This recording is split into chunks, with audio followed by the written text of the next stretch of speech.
গণদাবি বাস্তবায়নের পথে হাঁটছে না অন্তর্বর্তী সরকার। এই দাবি উপেক্ষা করে রাজপথে নামার হুঁশিয়ারি দিয়েছে জামায়াতে ইসলামী।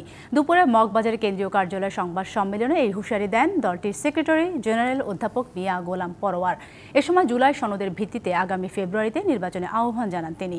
আর অন্যথা হলেও রাজপথে আন্দোলনের মাধ্যমে দাবি আদায়ের হুঁশিয়ারি দেন তিনি। 5 দফা দাবিতে নতুন কর্মসূচি ঘোষণা করে তিনি বলেন, 1 থেকে 9 অক্টোবর পর্যন্ত দেশব্যাপী গণসংযোগ চলবে।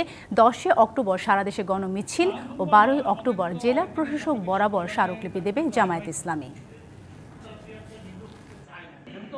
প্রোভাইডেড আমাদের আগে আলোচনায় একমত হতে হবে। আন্দোলনের কর্মসূচিতে আমরা ময়দানে আছি।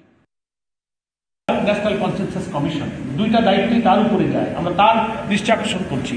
তিনি কোনো ব্যাপারে যদি কনভিন্স না হন, তিনি আন্দোলনকারী দল হিসেবে আমাদেরকে ডাকতে পারেন, আমরা ওনাদের সামনে উপস্থাপন করব, ওনারা আমাদেরকে বুঝাবেন, আলোচনার টেবিলেও এটা নিষ্পত্তি হতে পারে, সে সুযোগ রয়ে গেছে। সেই কারণে আমরা আমাদের কর্মসূচির মধ্য দিয়ে সংশ্লিষ্ট কর্তৃপক্ষ এবং দেশবাসী জনগণকে আমরা করছি।